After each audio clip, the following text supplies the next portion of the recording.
podcast is part of the Sports Social Podcast Network.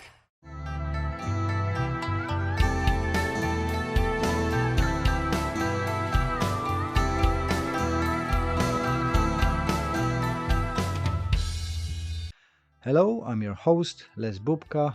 Welcome to Anxious Black Belt, a podcast that focuses on karate, mental health, and everything in between.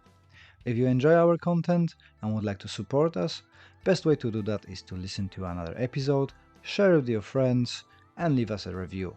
All this stuff helps the mysterious algorithm to introduce our podcast to new audience. Thank you for joining me, and let's listen to the episode. Welcome to another soundbite from the Karate for Mental Health. I've got Greg and Joe with me from Somerset Applied Karate, and we're gonna talk about why is it okay in karate to laugh and have fun. It's forbidden. Sacrilege. It is forbidden. Yet we've been doing it a lot of on the session, which is great, by the way. But why did you come to the conclusion that you are done with a strict Japanese karate, because you're both coming from Shotokan background, and you're going more towards the Okinawan or European style where actually we can have fun, which I am proponent of as well. How did that end up? Explain yourselves. I mean, I was quite lucky for my background. My sensei, we did Japanese Shotokan, but he was very much into the more European way of teaching, asking questions. Don't be afraid to ask questions, don't be afraid to speak up. So I've just always carried that on, really. I see here, so I can look at you guys, just in my head sideways. I don't need to be on the video. So yeah, no, I was lucky coming from that, so I don't think I was in as strict an environment as you were, because yours, from what you told me, was very strict. So yeah, I guess it's more your thing, really. Yeah, I came from a very traditional Shotokan background where all of my instructors and within the association were all descendants of JKA, KGB, Asai-Ryu. So did you say KGB? Or?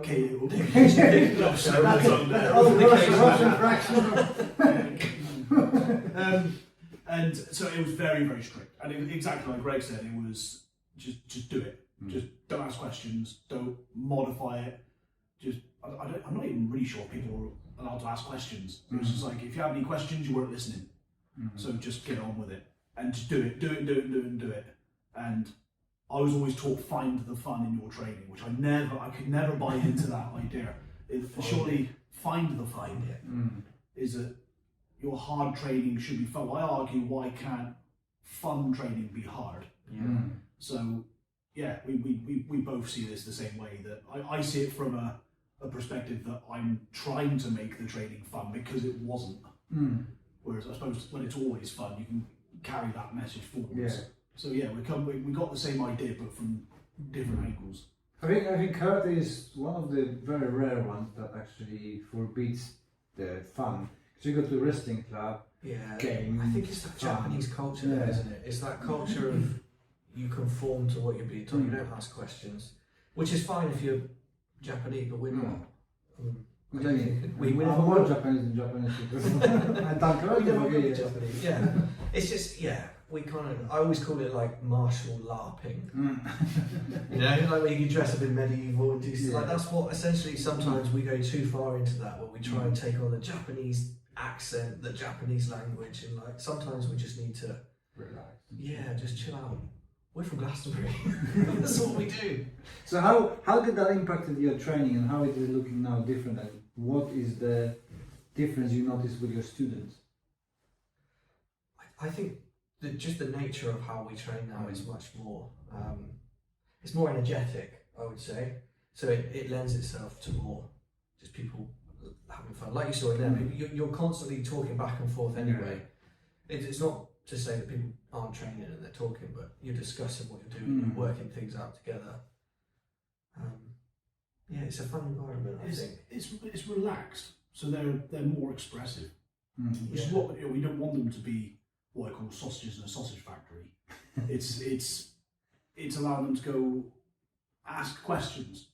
We had one class where a student came to me and Greg was teaching a session, and they were just really frustrated. And I was like, "What's the matter?" I said, "I don't know what to do. I don't understand." Now, what I should have done is gone, "Well, you clearly weren't listening to Greg, so just give him loads of burpees to do." But no, I said, "No, what I want you to do is go up to Greg, and I want you to say the following words. I want you to say, Greg, I didn't understand the way that you explained it." And this one went, like, almost like they'd never been faced with that opportunity before. And I was like, "No, go there and just say, not that I didn't get it, or I wasn't listening, so I didn't get the way that you explained it." And then the teacher that actually helps the teacher to learn better as well. That, okay, let's find a different way of explaining it, either verbally or physically. Sure. And you'll eventually get, because that's your goal, isn't it? The goal is to make sure that the students understand the material, as opposed to, "I'll teach the material, and if you don't get it, that's your problem." And then that relaxes everybody as well. And then they can have more fun, because it's not such a strict environment. Sure. I think lots of martial arts is conditioned that you can actually see that today on when Peter was doing the talk. Any questions? Yeah, I thought that. I felt myself doing it as well, which is weird because I'm one of the ones saying don't do that. We can have conditions to that, right? Somebody's talking, you just go, "No, I don't have any questions," and then you come on and, "Why didn't I ask?" Yeah, I'll go this one, or people running after seminar and, no, for these questions. It's bizarre, but yeah. Is your students, I suppose, beneficial from that environment now, and you see them more relaxed, and do they learn better? Do they learn quicker, you think? I think they do. Yeah.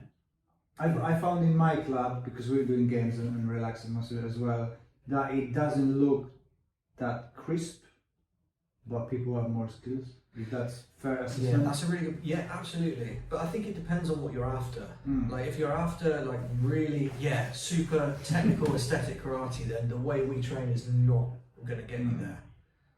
But like if you're after kind of quote unquote effectiveness, then I think it's a beneficial way to train. Cool. Thank you very much for joining me and teaching for us. And thank you very much. Yeah, absolutely. Well done for listening to all of it. You are a superhero. Thank you very much for your support. And if you could leave us that review on a podcast platform, that would be amazing. I appreciate your time, appreciate your support, and I wish you all the best until the next one. This podcast is part of the Sports Social Podcast Network.